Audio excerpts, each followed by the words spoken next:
I did a bit of research on wild plants and wild weeds, and edible wild weeds, and I was surprised how many are right in my backyard. So, just to start, I could show you right here. I have plantain. You can see it's plantain by these. When it looks like that, okay. I'm not an expert about these things. I just did a bit of research, but yeah. So the leaves are edible. To know it's plantain, you could just see there's five lines. When you rip it, the lines you could see them. So this is edible.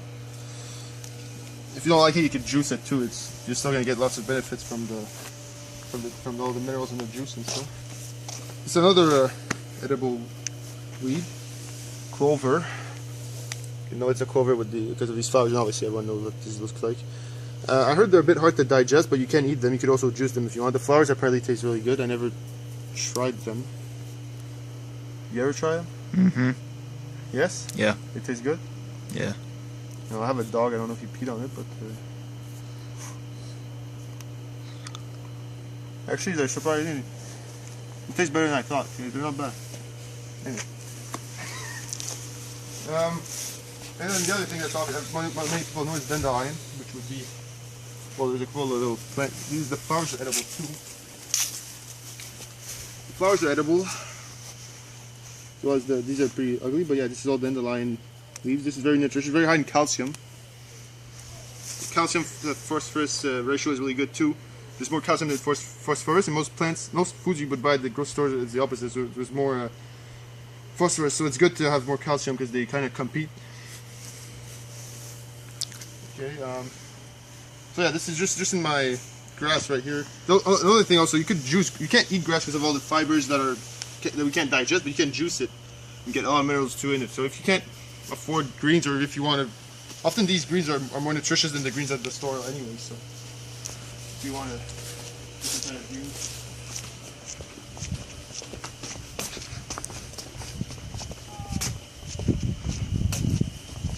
Here, got more dandelions everywhere, like this is all dandelions everywhere.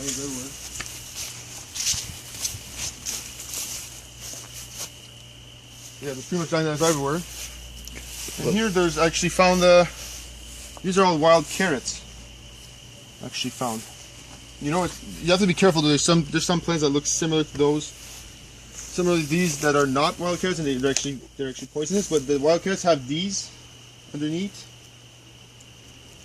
and they have lots of flowers. The other ones have a lot less flowers, but anyways, you have to be careful. You do your own research to make sure. And I just pulled one out before. This one? No, it's not. And yeah, they also smell like carrots. I never tasted them, but they probably taste like carrots as well. Oh yeah, right here I have one. The roots, like, they smell just like carrots. I guess it's a good survival food.